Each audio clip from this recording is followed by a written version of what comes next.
একটা সেলফি আচ্ছা যাক বিশ্বাস করলাম এইবার হাত ধুয়ে দেবেন না? ধোয়াই তো দিচ্ছি দেন হাত ধুয়ে দেন ভালো করে। এই তো আর জামাইয়ের সাথে যারা বলছে সবাই জামাই। অবশ্যই।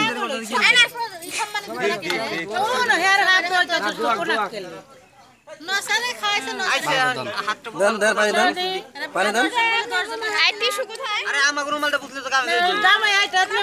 আপনারা সম্মান নিতে আসছেন, হাত ধোয়াছেন, একটা টিস্যু নাই।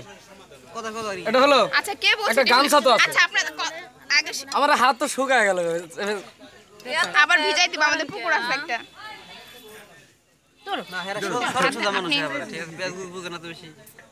না আপনাদের কাছে শিখবো আজকে দেখছেন কি হাত ধোয়াছে? টিস্যু আছে? থাকলে বলেন, না বলেন, না থাকলে আমাদের কাছে আছে। তাহলে ধুয়ে ফেলেন কষ্ট করে আমি সেই ওই পর্যন্ত যাবো দৌড়ে আবার আসবো কষ্ট হবে আমার অনেক আচ্ছা ওকে থ্যাঙ্কস। এটা মডেল